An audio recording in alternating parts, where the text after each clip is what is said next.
have some Protestant friends that I get to hang out with every once in a while.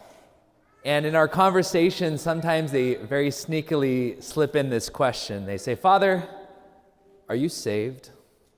Has anyone ever else been asked that question? Raise your hand. Are you saved? We've heard that before, right? What is your response? Working on it. Yes, working on it, right? Okay. Do you know what my response is? Every day. I'm saved every day. I wish it was one and done, right? I wish I was converted once and for all and then I would never struggle again in my life, right? Wish I was saved and then that was it. But I know in my life, that conversion hasn't been a one and done process in my life. Conversion is something that has taken a long time and is continuing to happen right now in my life. There are things in my life that need to be converted. There are parts of my heart that are still far from the Lord, even as a priest. And I know all of us are still in that process till the day we die of growing closer to the Lord as He draws close to us. But thank God conversion doesn't happen one time, right? Like, you got your one chance, right? Like, saved and done, huh? Well, you have every day. We wake up every day having an opportunity to repent, having an opportunity to draw close to the Lord again. I think that today's gospel is all about a process of conversion. Oftentimes we think that in our lives, conversion means that we have to change a behavior of our life so that we can grow close to the Lord, so that we can then believe in Him, and so that we can then become part of a community of people. That's a thought that we have in our hearts. But really, truly, we first have to encounter the Lord in a community. We have to belong to Him. We have to know that we matter to Him first. And then we start to believe in His power and His authority over our lives. And then we become people who are different. Then our hearts can change. Then our lives can change. Then we can integrate what He teaches into what we are. If we don't know Him first, changing our lives doesn't make any sense. But in our gospel today, the Lord gives us that process that looks more like the second way instead of the first way. So let's go back to the gospel for a second. I love this gospel. The very first thing that we hear about Zacchaeus is that he knew who Jesus was. At least he possibly maybe heard about Him before. So he was hearing about this guy who had these powers to heal, to restore, to forgive, to make new again. There must have been somebody in his town talking about this Jesus guy. And he caught wind of that. And he heard that this Jesus guy was going to be walking through his town. And Jesus didn't intend to stop by there, which is totally random, right? Like, I'm just walking through Jericho, to go somewhere else. But he knew that this was an opportunity to see this legend named Jesus. And so he heard about Him, and then he goes and he seeks Him out because he heard about what he could possibly maybe do for him in his life. And that's the first movement of any conversion, right? We hear about it. Faith comes from what is heard. And we start to seek the Lord then. We make that first movement where we go and we climb that tree and we look. We start seeking Him in our lives.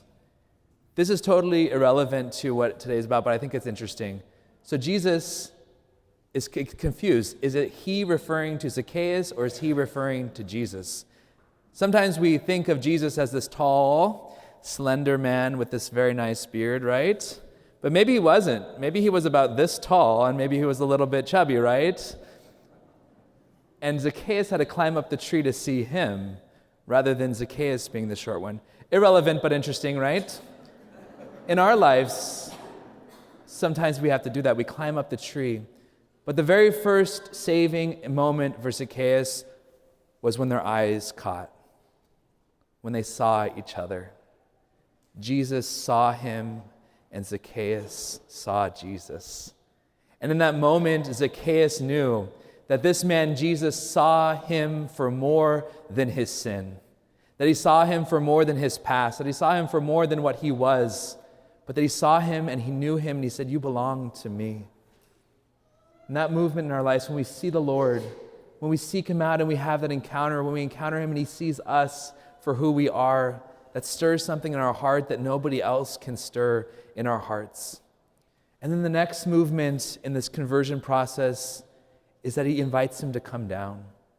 I think we fall into the trap sometimes in our Christian lives of climbing the trees of the spiritual practices. I'm going to try to find you, Jesus, wherever I can. I'm going to try this, that, and the other, which is okay. Those are the beginnings. But Jesus invites us to come down, to humble ourselves, to come out of the tree, to lower ourselves and to come and to meet him face to face, to come and encounter him like that. And the next movement of this conversion is that Jesus invites himself over for dinner. Super awkward, right? If I was like, tonight, I'm coming over for dinner, what would you say? We know what my mom would say. She'd be like, oh my gosh, I have to go home and clean the entire house this afternoon. He can't come over for dinner, right? And sometimes we feel like that in our conversions with Jesus, huh? He's like, I'm coming over for dinner right now. And you're like, no, you're not. Stay out of my life for a second. Let me clean up this situation, and then you can come into it. No, that's not how conversion works. Jesus comes when he wants, and he comes in to whatever state of our life is at that moment. And he comes and encounters us. He wants to enter our homes. He wants to enter our hearts. He wants to enter our lives in whatever state they are. We don't have time to clean it up. We just got to invite him in. Like, yes, Lord, you can come over for dinner tonight. And that encounter with him, that time we share a meal with him, changes us. Is he not eating with sinners every Sunday? Is he not inviting himself over or inviting us over for dinner here each and every time we gather for Eucharist? When we encounter him in that personal way, when we invite him in, Lord, I'm not worthy that you should enter under my roof, but only say the word, Lord, and I should be healed, right? This is our belief, that we have a God who comes into it. We don't have a God who stands over there and waits for us to get to him. We have a God who comes to be with us. This is what the incarnation is all about. He comes to be with his people in their situations.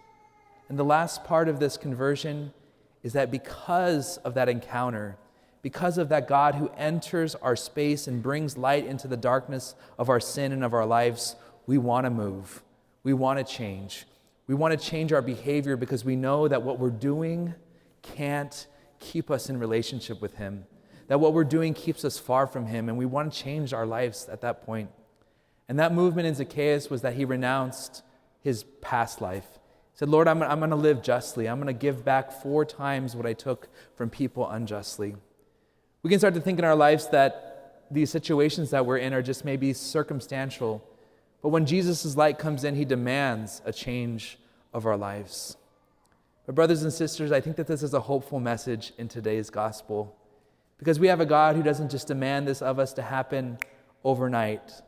Conversion doesn't happen in a moment. It happens over a lifetime. We hear in our first reading that God is patient with the sinner. He rebukes him slowly that he might renounce his past life and come into a newness. We call this principle in the church the principle of gradualism. I know in my life I would love for some of the things to be done, right? And I'm sure you would as well. But the process is gradual, that God comes, he comes into our lives, and he comes in to encounter us, and he journeys with us. This is what Pope Francis means by accompaniment, to enter and to walk with people out of their old lives into a newness of life. You know, I work with all the high school students over here, right? And I'm sure all the high school parents here would agree, right? We want our kids to be different tomorrow, right? Not going to happen, okay? It's accompaniment, it's gradual, it's saying to the Lord, here's the goal, but let's go there together. And that's the God we have. We don't have a God who stands off and says, you can't come to me until. But we have a God who enters and draws us to a newness into our lives. But I think also today is an invitation. It's an invitation to be the voice that stirred the heart of Zacchaeus. It's an invitation to be the voice in the community that would speak about this Jesus.